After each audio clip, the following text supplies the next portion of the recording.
Hello everybody, my name is Mchich Derak. I am forest engineer. I am also a doctor in ecology. I'm from Morocco. I work in Tetouan, in forest administration. Our talk will be about social participation in ecological restoration, more precisely in forest restoration in North Morocco. North Morocco is one of the richest regions of the country in terms of forest species such as Abies Marocana, cedar, Citrus atlantica, red Barbary cedar, Tetraclinis articulata, Quercus suber, and so on. However, this region is faced to a high human pressure, mainly because of illegal clearing, cannabis crop, fire, grazing, etc., which lead to a high level of soil degradation in form of soil erosion, floods, and loss of soil fertility.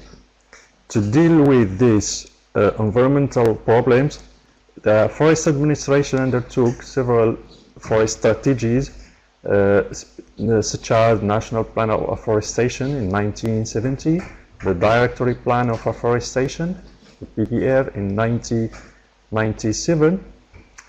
However, forest restoration projects still face failures because of technical difficulties, drought, and especially because of social constraints. In fact, people are not so happy to see forest plantation, afforestation. So this is a problem. So the question is, instead of considering afforestation or ecological restoration as a technical issue, why do not turn ecological restoration into a real participative process? For that, we propose a framework for participatory forest restoration in which participation is not seen only as mere formality, but as a deep process in which stakeholders should be and need to be involved in all restoration steps, starting from conceptual planning to see whatever restoration is justified or no. Number two, in preparatory activities, in the sense that before acting in the field, one should see the administrative, financial, logistic issues into consideration, and to inform people about the restoration effort. Third, the implementation or the execution of the restoration, either in a voluntary or remunerated field.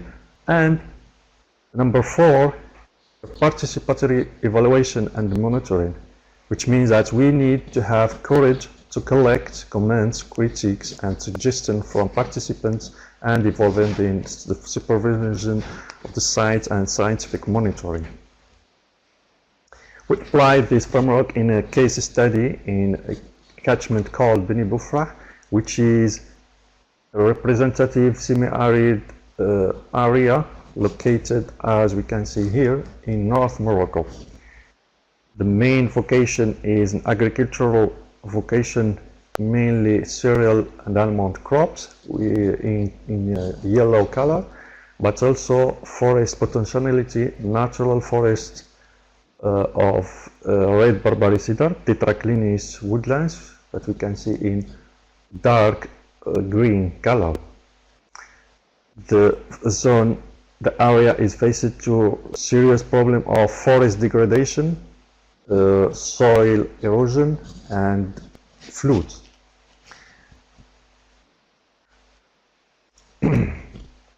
So let's see these four steps commented before in our small participatory project called RECEP 2B that we applied in Beni Boufrah area. The project had three main objectives: a technical objective to exchange knowledge and experiences on ecological restoration aims and technique, a social objective in the sense to enhance the collaboration between administration and local population and hence to reduce the conflict between them, and a third objective, which is an educational objective to enhance common awareness on the role of ecological restoration for the human well-being of local population. So we started by having a series of meetings with public administration, administrative services, NGOs, authority, cooperative, inhabitants, and other stakeholders. We thus constructed our stakeholder platform, divided it in 3 groups. First, we had scientists and managers, such as researchers, forests, engineers, etc. But also we had other categories of stakeholders. We had collaborators, which mean local authority, municipal representative, NGO members, etc. And a third group that we call direct users of natural resources, basically farmers, women members of cooperative, fishers, hunters, etc. Which means that ecological restoration is a matter not only for scientists and managers, but for different components of the community. And in some we had 67% involved in the process. We asked them to collaborate in the waiting phase of a series of ecosystem services to see sort of ranking of the main land use present in the area. As we can see in the graphic, the forest use, tetraclinis forest, is the most preferable option in comparison to 4 other land use options, followed by agricultural options. Here we have cactus groves and cereal and animal crops, and as the last option, doing nothing, which means keeping shrublands in the area. That means that forest conservation and the restoration is seen by stakeholders and also by empirical evidence as a good option in the Nouveau Frère area. As we can see in the picture, we organized a workshop to comment and to show the preliminary results to participants, and I have to highlight that it is important in a participatory process to have a feedback with participants, to show them their opinion and the opinion of the others, and to stimulate a constructive debate. So do not only ask people and to go far, but to have the courage to come back and to discuss the result with them, which may enhance trust in the process. Second phase, preparatory activities. We had the school workshop with students and teachers from the Nouveau Frère High School. It was an interesting meeting in which we have mutual learning with them. We had their opinion on environmental problems in the area and how they conceive forest restoration. We prepared several support material for information. Here an example for a brochure, but we also prepared a poster, a panel, and other material to inform and to give maximum of information to people about the process, about the project.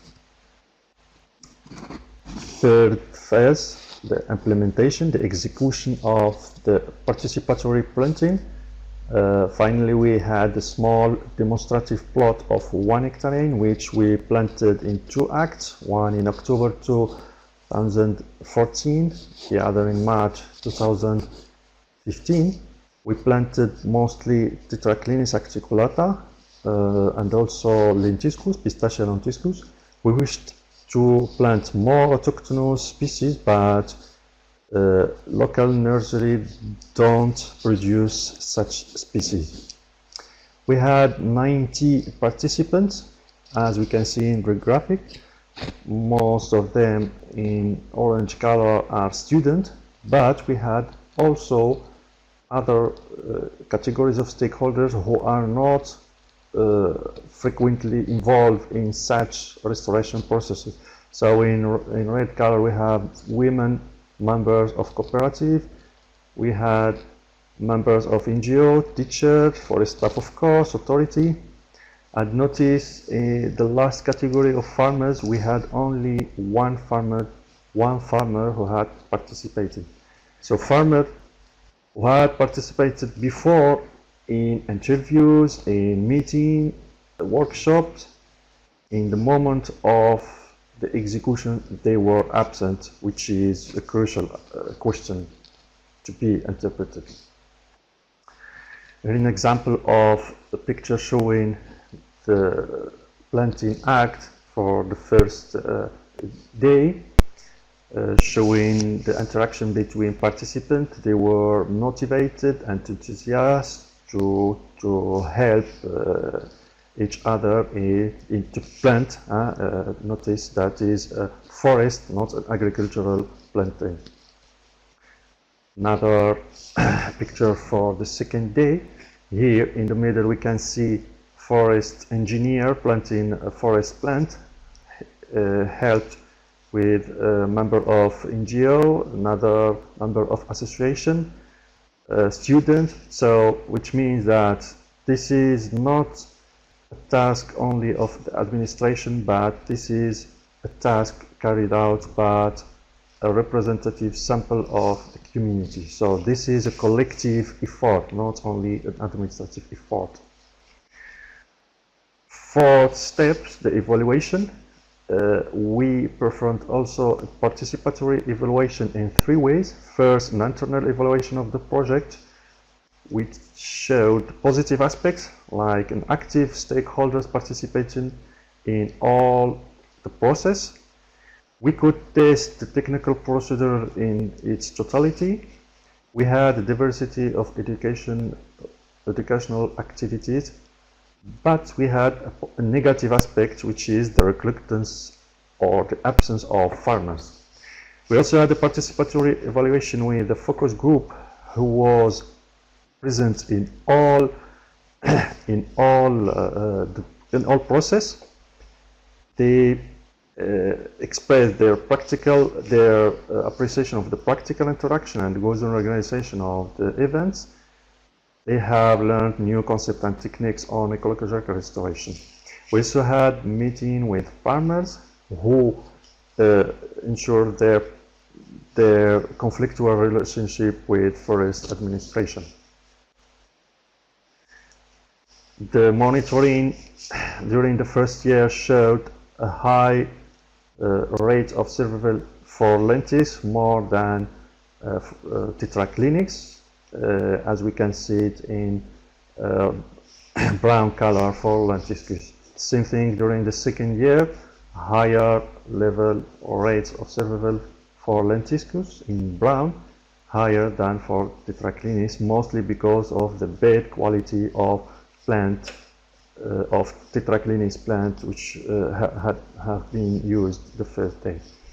As we can see in the picture at the right, we irrigated the first summer to help plant to resist to drought, summer drought. Same thing during the third year. Now the plot is free of vandalism or grazing, which is a good signal. Some lessons learned from the research project. Active social participation in forest restoration is not impossible. It is possible, especially if appropriate participatory process is adopted.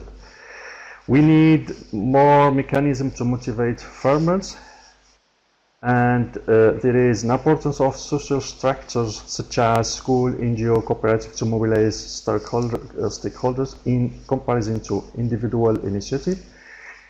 We need to have more appropriate measures to enhance housewife participation in the process.